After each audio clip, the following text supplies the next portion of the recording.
Hey, welcome back. Welcome back. It's been a while. I missed everyone. Thanks for joining me today on this 22nd of January, 2024. I had a week off thanks to Xfinity and Comcast not doing any work, not fixing the internet, living in a city with monopolies. But anyway, we'll get to that in a minute. But thank you for joining me. My name? Where's my name? There's my name. Tom Coffee. We're at the socials at Coffee and Nuance. We are streaming live right now on YouTube and on Rumble, rumble.com/coffeenuance/live. Please bookmark us. Easy to find. And today we're going to talk about El Presidente, Javier Milei. Yes, indeed. So let's get into it. Let me just make sure that we're live on all the platforms. Yeah. Am I live? Am I live? Am I live? Yeah, there we go. Okay, well let's get to it, shall we? El Presidente goes to Davos to address the global elites, and Milei kicks things off with a bold declaration that the Western world is in danger. Danger? I thought the only danger we faced was running out of snacks during a Netflix binge. But no, Milei's got a different kind of binge for us, a capitalism binge. He paints a masterpiece of free enterprise capitalism, the unsung hero in a battle against poverty. It's like capitalism's the superhero we never knew we needed, swooping in to save the day with exponential growth rates and a cape made of Adam Smith quotes. Move over, Avengers, we've got Capitalism Man in the building. Milei takes us through a wild ride through history, turning economic growth into a Hollywood blockbuster, and I half expected explosions and CGI effects as he described the Industrial Revolution's compound annual growth rate. Seriously, Spielberg, take notes.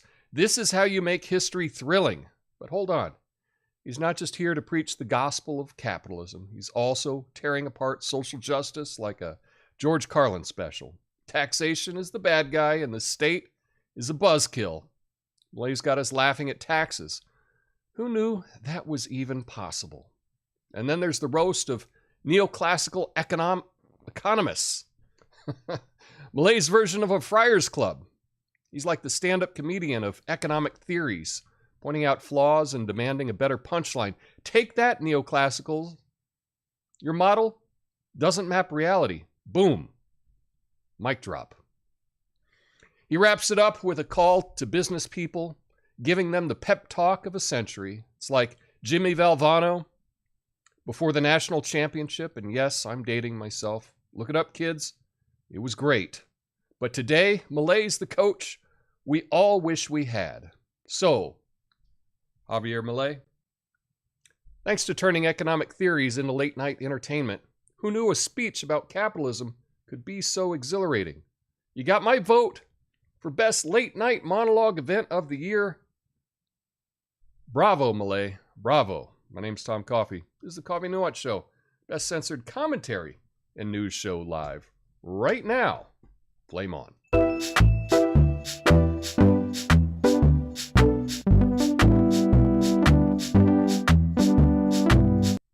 Yeah, so that was the big thing. Now, I know this happened a couple days ago, but I've been off for a week. Finally got internet back last night. So the news is that Javier Milei, he went to the World Economic Forum in Davos, Switzerland last week, and his speech passionately warned against the dangers of socialism, and he advocated for the virtues of free enterprise and capitalism. He highlights a historical success of capitalism in fostering economic growth and reducing poverty worldwide. Right? He critiqued social justice. He argued about coercive taxes and takes a swipe at neoclassical economists for all their shortcomings. And his speech concluded with a rallying call for business leaders to resist state interference. So that was what the big speech was about. And I want to play for you just a minute of it. Now, this is really impressive. I think this broke the internet, right? Can we still say that? But now with AI, they actually took his speech, which was in Spanish, right? Translated it to English, put it in his voice, so he still has his Argentinian accent, and then changed his mouth to match the new English version of the speech. Is that incredible? Is that incredible? And I found this on X. So if you're not on X, this really is the coolest place, I think. You're really missing out if you don't have a Twitter account, if you're not on X. Because I didn't see this other places. But I just want to play for you a minute of this speech. Now, you can kind of tell that the mouth is digitally altered. I mean, you wouldn't if you weren't paying close attention, but if you look close, you might be able to see that. So let's check this out. This is how he opened. Good afternoon. Thank you very much. Today I am present to inform you that the Western world is facing a significant threat. It is in danger because those who are supposed to defend the values of the Western world are co-opted by a worldview that inevitably leads to socialism and consequently to poverty and economic deprivation. Unfortunately, in recent decades, motivated by some well-intentioned desires to help others and others by the desire to belong to a privileged caste, the main leaders of the Western world have abandoned the model of freedom for different versions of what we call collectivism. We are here to tell you that collectivist experiments are never the solution to the problems that afflict the citizens of the world, but rather they are their cause. Trust me, there is no one better than us Argentines to provide testimony on these two issues. When we embraced freedom in 1860, in 35 years we became the world's first dominant power. 35 years we became the first world power. While when we embraced collectivism, over the past 100 years, we saw how our citizens began to systematically impoverish themselves until they fell to the 140th position in the world. 40 in the world. But before we can have this discussion, it would be important for us to first look at the data that supports why free market capitalism is not only a possible system to end world poverty, but also the only morally desirable system to achieve it. Is that incredible? Is that incredible? Now you may be wondering, hey, how do we know this is translated it correctly? This is in Spanish. They're not going to be able to translate Spanish and not have anyone say that it is somehow wrong. So, but the incredible thing is, if you wanted to, you could do this yourself. You could get a transcript of the original thing and, pop it into a translator. And I think that probably in the near future, we're going to be able to have our own AIs that we can trust, that are maybe offline, right? So that we can have it do this work, so we can check to make sure that these things are correct. They're not pulling one over on us. But I just thought that was truly incredible. And if you are on X, I will retweet the Malay speech translated into English and then had the lip sync done as well, if you want to check that out, because I think it's a great speech. Anyway, we got a great show today. Got a couple of stories to get to. Stick around for the after show, and I will be going through all the comments of the hundreds of people that are watching us live. And yeah, so, but that was the big thing that happened this week. I know there's other things that have happened, like with the I don't know. Iowa caucuses, and Vivek dropped out, DeSantis dropped out, both endorsed Trump. Yeah, I guess that's news. But you've already heard that. I just want to bring you some news, maybe that you haven't heard. And next up, I want to get into why you didn't see me last week. Yeah.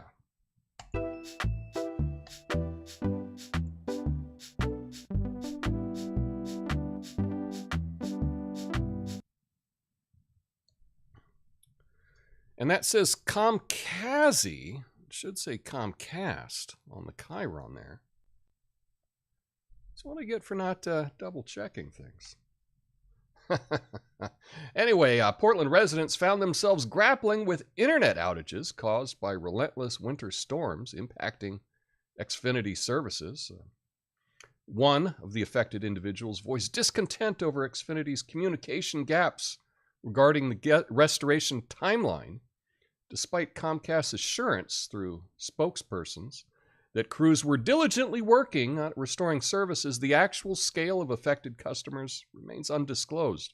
Frustrated users lamented the lack of comprehensive information during the outage, highlighting the challenges faced by those heavily reliant on online connectivity.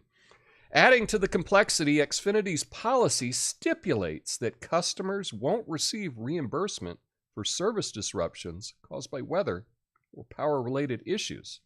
Situation underscores not only the impact of severe weather on essential services, but also the critical need for transparent communication in such challenging circumstances. So this is what happened to me, and I'm an Xfinity customer. They provide my internet. Now, maybe where you live, you have some options. Here we have, as far as cable internet, back in the day, some evil politician signed some long-term deal with Comcast to allow them to exclusively be the cable internet provider in Portland. So if you're in the suburbs, you can have all kinds of options. But if you're in the city limits, which I am, you get Comcast. That's it. That's your choice. There also is, what's the thing that goes through the phone lines? I forget what that's called. It's not cable internet, it's something else. What's it called? I forget. But I don't even have phone lines to my house. My phone lines were taken out years ago in a storm, and I don't have phone service. And so it's not even possible for me to get that. DSL, I guess. We also do have DSL in Portland. But until now, the cable has actually been more reliable. Now, this is a problem when politicians sign these deals with businesses to make areas exclusive. Anytime there's a monopoly, service blows. Service drops. There's no incentive to do good service because we have no options. I know friends out in the suburbs, and they got, fiber and all kinds of different alternatives. We don't have that here in the city because of some shady politician's deal to not allow it. I don't know why we put up with it. Well, I know why we put up with it in Portland, because, if a Democrat does something, whatever, they can keep doing it because, this city's 80-something% blue. So, what are you going to do? But I want to talk about quickly what I went through, just so that you understand. You may relate to this, and it's a good thing to know for the future. You contact Comcast, Xfinity. There's same thing. This here is a map of Comcast being out. I just pulled that offline. But you contact them, and they tell you, they send you a text. Oh, hey, looks like you're out of service. Oh, could be because of the power. Really? Okay. Got my power back on. My power was only out for most of one day. That was it. I think Friday last week. No, a week ago. Oh man, it's been over a week. It's been a long time. Power went down, and when power came back on, there was no internet. And so you contact Comcast, and they say, oh, you know what? We're out there working hard. It'll be on tonight by 10:10. 10 after 10. And I thought, well, that's kind of weird. Okay. Next day, still no internet. Contact them again. Oh, yeah, we're out there working. We're doing it. It'll be done today by 5:30. I'm like, okay. 5:30 rolls around, still no internet. Next day, hey, I still got an outage. Oh, yeah, we're working really hard. It's going to be done by 8:30 today. Yeah, but you've said that every day. It'll be done by 8:30 today. Nothing. Now, here's the kicker. Yesterday, when my internet went on, and every time I contact Comcast, they tell me, oh, is this your phone number? Oh, we'll text you updates. Oh, we'll let you know when your service comes back on. Okay, yes, I would like that. Select 1. Yes, this is my phone number. Yes, you have permission to contact me by text when my service comes back on. Well, guess what? They've yet to even contact me to tell me that my service is back on. I only realized because I looked and there was all the lights on my on my modem were on. I was like, whoa, what's going on? Do I have internet? And I do. That was yesterday. They still haven't contacted me to tell me that it's back on. This is the problem with monopolies. Monopolies suck. They have to suck. Okay? If you can't go elsewhere, you're hostage to them. Anytime that an organization has a monopoly on something, the service is not going to be good. That's the problem with monopolies. That's the problem often with a lot of things in the government, right? Because there's no alternative, right? Now, what happened when you got some alternatives to the U.S. Postal Service, right? Now you got different ways to ship packages. It becomes better for everyone. However, right, there's really no alternative to letters, right? And we all rely on that. In fact, I think the post office is actually one of the best things that our government does. It's actually shockingly good compared to so many other departments of the government. But that's the problem with monopolies. And we've got a monopoly with internet service right now. I don't think that Starlink is yet available in Oregon because of regulations imposed by government officials. But maybe they'll get that soon. The tricky thing is, Starlink is not cheap. It's not cheap. But it might be reliable. But anyway, this is a good time to think about what would you do if there were an ice storm. We had an insane ice storm here in Portland. I've never seen anything like it. Freezing rain. And what happens with freezing rain is, let's say the temperature's around 32 degrees, right? 33 degrees. The rain is still liquid, but the ground is colder. The ground is freezing. So the rain hits things like tree branches and then will immediately freeze. And so I have trees, like trees in my front yard, that are nowhere near my house. They're at least, 20 feet above the roof. But because of the freezing rain, they were pulled down and then they were rubbing against my roof. There's trees that were very high and they were brought down and touching the ground.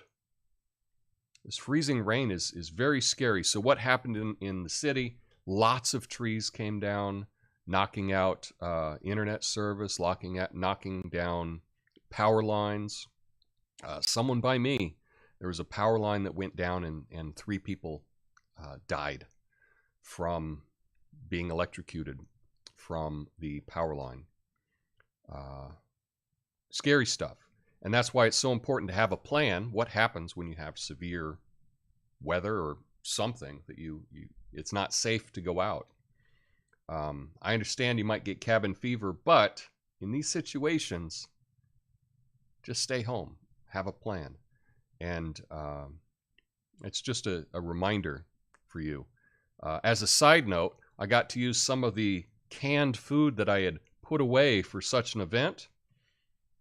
Life pro tip: try the canned food that you're putting away for a storm. Try it and make sure that you like it. I had some La Choy, Asian food, and it was so gross. It was inedible. It was inedible. Fortunately, I had lots of food that I could get, but some of the stuff that I had put away in the pantry in case of events like this was not very tasty at all.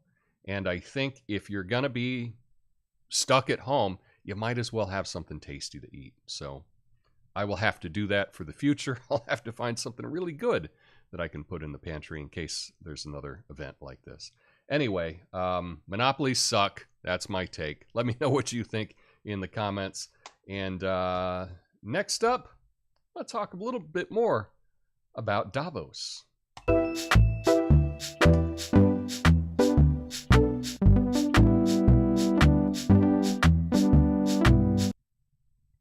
So at the World Economic Forum in Davos, Alex Soros, chairman of Open Society's foundations, shared a perspective challenging the Davos consensus, stating that Donald Trump is already considered the president. Now, despite legal challenges and 91 counts, some U.S. business executives believe Trump could win a second term in 2024. Soros introduced the concept of the Trump cycle, suggesting Trump's lasting influence on the Republican Party. Polls indicate Trump leading in key swing states, with Wisconsin considered pivotal. Soros highlighted Biden's advantage for being non-polarizing in a polarized environment. So, Alex Soros, as you know, has taken over for his dad, George Soros. And a lot of times you talk about Soros and it's, conspiracy theories and all kinds of criticisms that you get if you have any questions about what they do.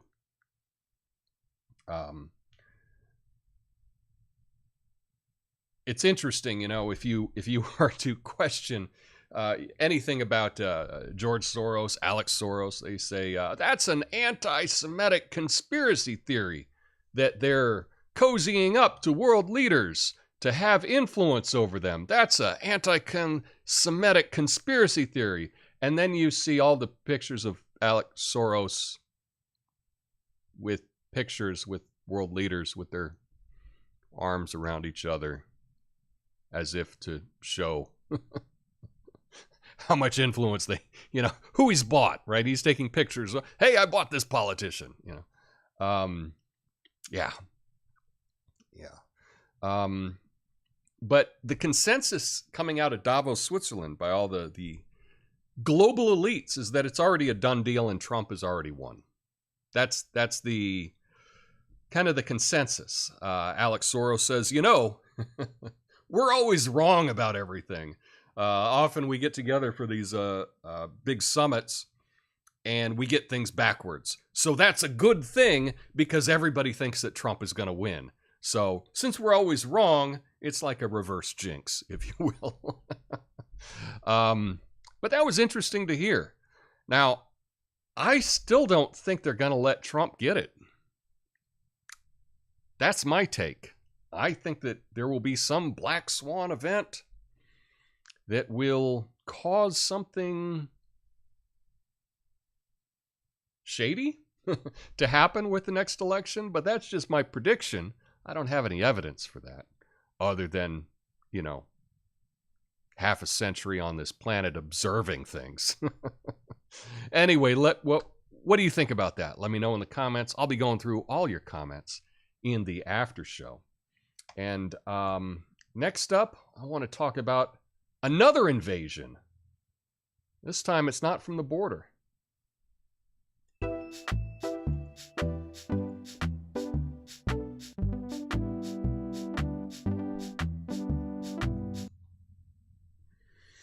So in late April through June, the eastern United States will experience a unique event, the simultaneous emergence of two cicada broods, brood 19 and brood 13. The phenomenon occurs every 13 or 17 years, involving billions, with a B, of cicadas surfacing from the ground for a brief adult life. The last time these two broods emerged together was 1803, making it an extremely rare event. The Great Southern Brood will appear in the south, while the Northern Illinois Brood will emerge in the Midwest. The spectacle involves loud mating calls, courtship songs, and the laying of eggs in trees. Although the cicadas may be abundant, they're not harmful to humans or pets. The experts advise against using pesticides. This natural event is described as a unique and beautiful spectacle of nature. Have you seen the cicadas? I remember as a kid when we moved to New Mexico, I believe it was the summer, spring and summer when we moved there. I think it was 1980, perhaps. The cicadas came, and they were these insects, about yay big, and they came out and they would just make these massive nests in the trees in our backyard. It was really gross. It was really scary looking too. And as a kid, they would break out of their shells, and their shells, whatever it's called, their exoskeleton or whatever would break, and it would fall to the ground, and then they would come out. So you would have all of these like crunchy brown things all over the yard. It was really bizarre, and they made so much noise. You think crickets are bad. Cicadas, it's like times 100 the amount of noise that they make for months. It's really a weird event. It's really, really weird. And so you can take this as an opportunity to learn about cicadas, maybe, teach your kids about it, cycle of life, all of this, hibernation. There's lots of things that we can learn from cicadas, but this is coming up this spring. I want to tell you about it, so maybe you can come up with some ideas on how to turn something really annoying maybe into something fun. So that's the idea there. And lastly, we got to have some good news, so let's get to the good news of the day.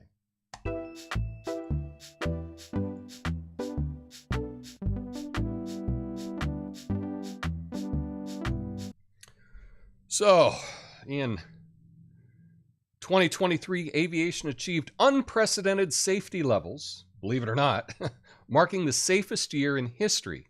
There were no fatal crashes involving large turbofan-powered jet aircraft anywhere on Earth. The overall fatality risk of commercial flights has become minimal, with only 2 lives lost due to machine or technical malfunctions. However, smaller aircraft did experience fatal crashes, including the Embraer Legacy 600 carrying 7 passengers, including mercenary commander Prigozhin and 2 allies. Now, despite this, the overall safety record in aviation, excluding specific incidents, highlights a remarkable achievement.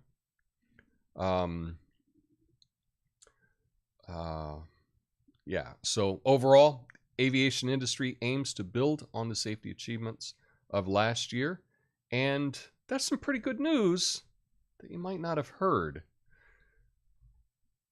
this didn't even sound real to me when I heard it. I was like, really? There were no big airline crashes, and like the article said, you know, they're specific about it. These were aircraft that were large turbofan powered jet aircraft.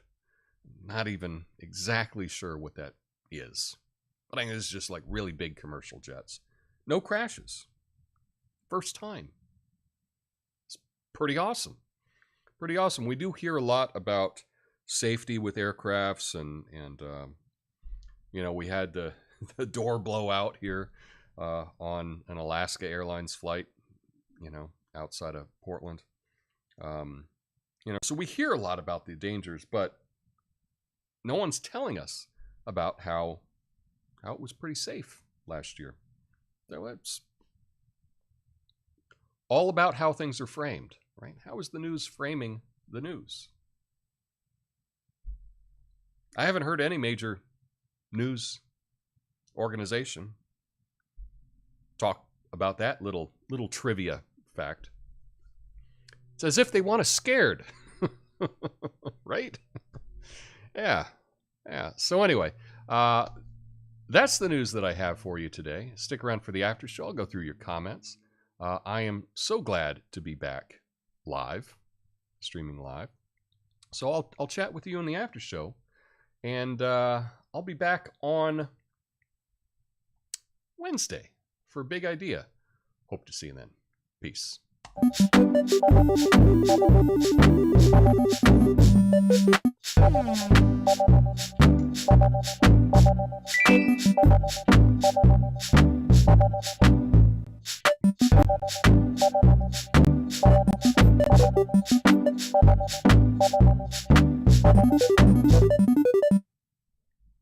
Yeah. Thanks everyone for sticking around. Okay, let us get into the chat. Shall we? Well, hold on. Not a whole lot of chat going on Rumble today. Apothecary John, hashtag Rumble Gang. Maybe someday we'll get the Rumble Gang going, but we'll see. Natasha, missed you, Tom. Well, I miss you too, Natasha. What's up? Capitalism man to the rescue. Indeed.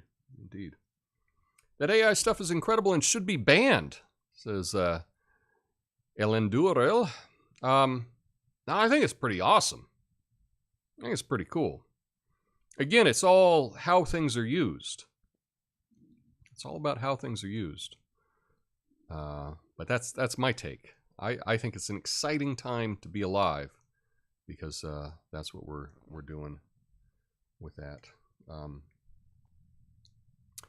Recently watched some AI video of a computer-generated guy talking about Bible stuff, specifically fallen angels fathering giants. Very creepy. Well, that DSL? Yeah, that's what it was. It was DSL.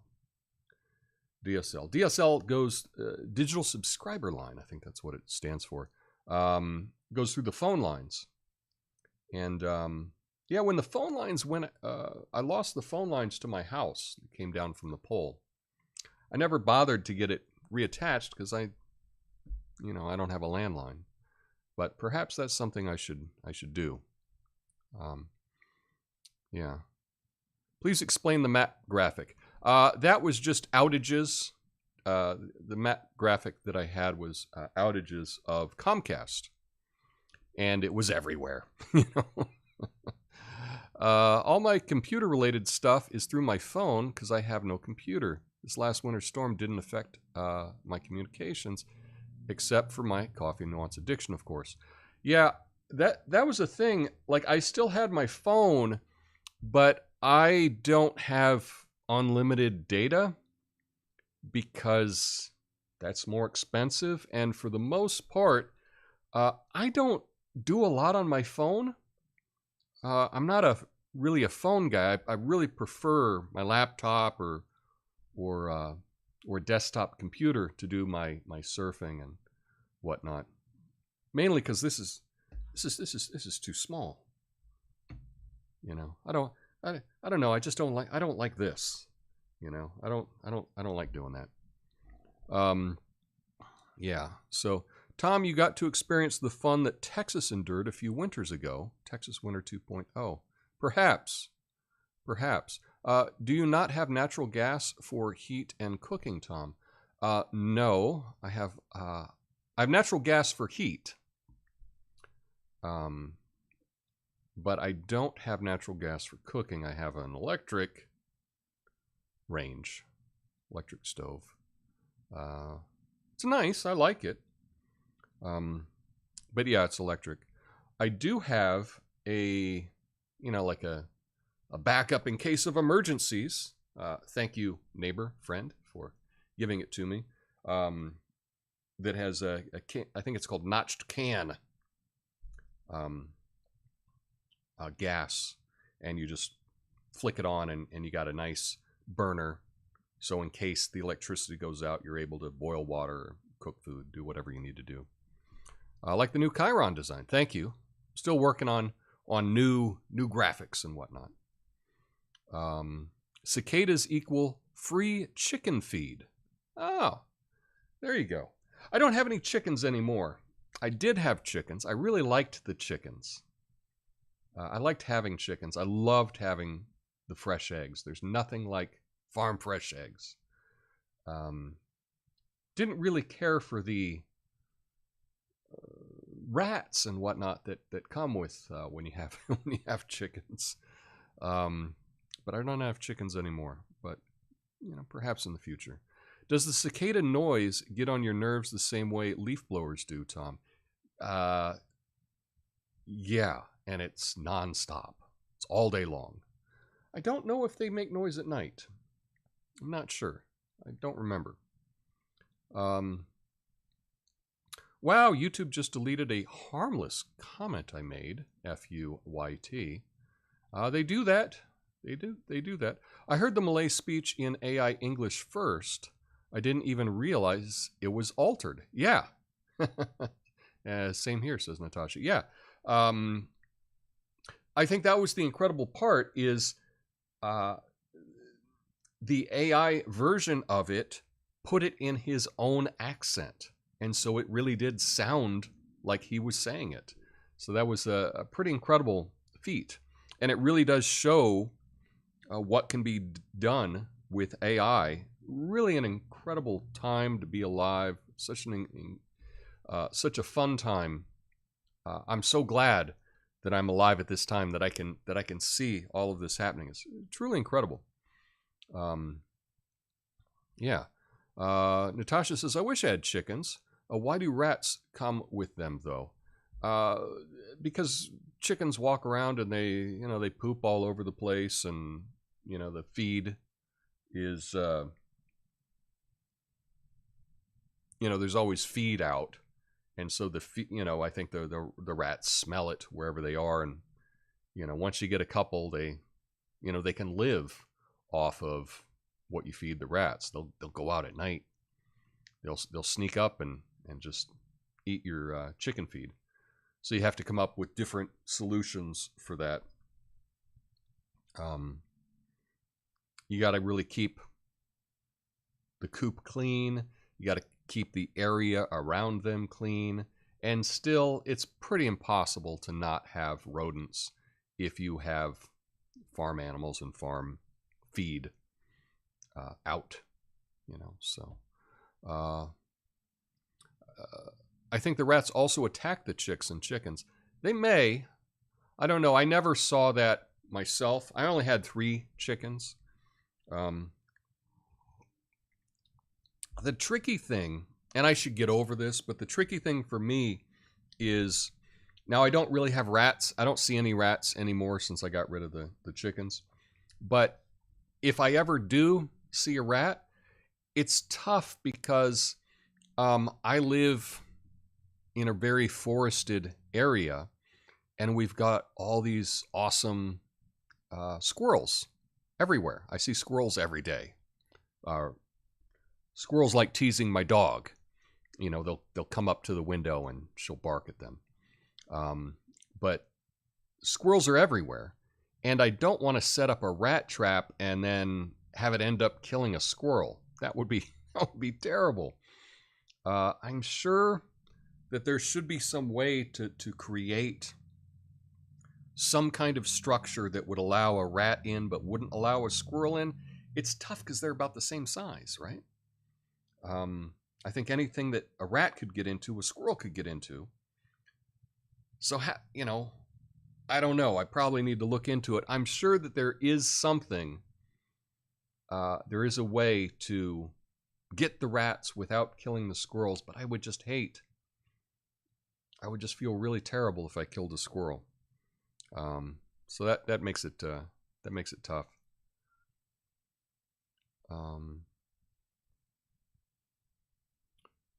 You used to have rats as pets? They love meat? Yeah, not for me. I'm not a rat guy. I don't think that's not really my thing. Hey, what's up, Erie Fairy? I'm glad you're checking in. Yeah, I did look into the I don't know if I told you this. I can't remember. I looked into the beekeeping, and you can get 2 hives and get the whole setup, for less than $1,000, and you could maybe make 60 pounds of honey a year. It seems like it's a lot of work. There's a lot of maintenance involved. One thing that I learned is that there's no correlation between being allergic to wasps and being allergic to bees. I am deathly allergic to wasps. So I have, EpiPen in case I get stung. When I have been stung in the past, I should get the picture, but my hand swelled up like a catcher's mitt. And then another time when I was attacked by some wasps. Actually, both times I ended up in the emergency room. One time I had shock, went in anaphylactic shock. So wasps, I don't do well, but it turns out that I might do fine with honeybees. And might be kind of a cool hobby. I think it would be a lot of work to actually make it profitable, but it might be a fun hobby to do, and to be able to, make some honey for yourself, for your family, and for your neighbors, and maybe you could sell a couple jars. But I don't think you're going to come out ahead unless you get up to scale. So anyway, that's something to consider. What's up, True Meeps and Ox? Nice to see you all. Thanks for checking in. Anyway, that's all I have for you today. I hope you all have a beautiful, beautiful day. I got to get back to, yesterday was actually the first day I drove my car. That was the first day that I could actually get out onto the street. I know a lot of Portland has been driving all week. But where I am, I'm up on a hill, and the whole thing was iced. And I couldn't even get my car out.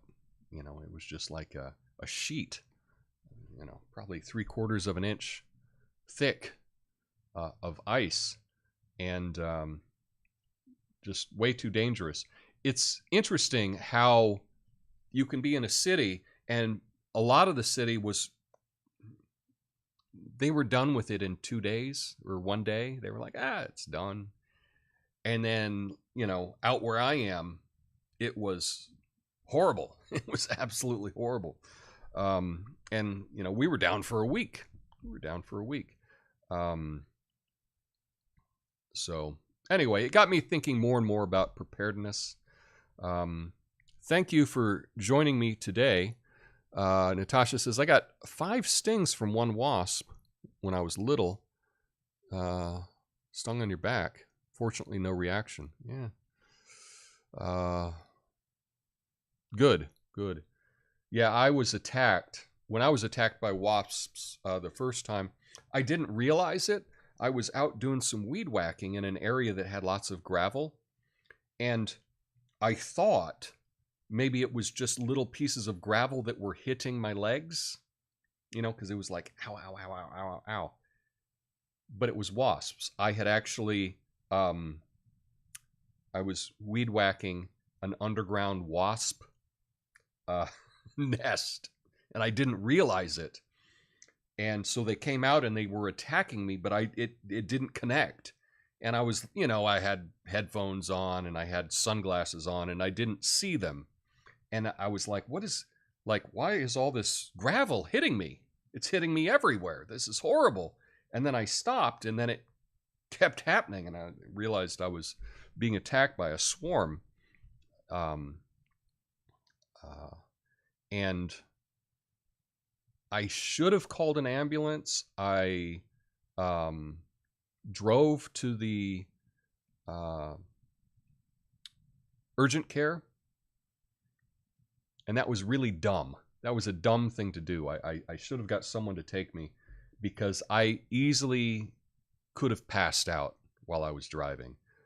When I walked in, they could just look at me and they knew that something was wrong, and they immediately ran people over and put me on a gurney and hit me with adrenaline and whatnot. So that's why it's often good to have a plan, right? Have a plan, because then when an emergency happens, you can just rely on your plan. You don't have to figure it out at the point. In the same way, like with all the ice storm that we had, if you have a plan, right, then you can just go with the plan as opposed to trying to figure it out as you roll. Yeah. Anyway, that's all I have for you today. I am going to be doing a test stream later today, maybe this evening. So if you get an alert on that, I will put it up that, I'm going to schedule it at a time. I haven't figured out the time, but I'm going to try this Rumble stream again to see if I can get it working. So if you see that, if you want to help me out and say, yeah, audio sounds good or not, that's cool. I'm not going to have anything to say. I'm just going to be testing out some equipment. So I'll be doing that later on today or this evening. But if you can help me out, I would appreciate that on both Rumble and on YouTube.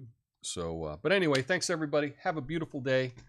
Until Wednesday. Peace.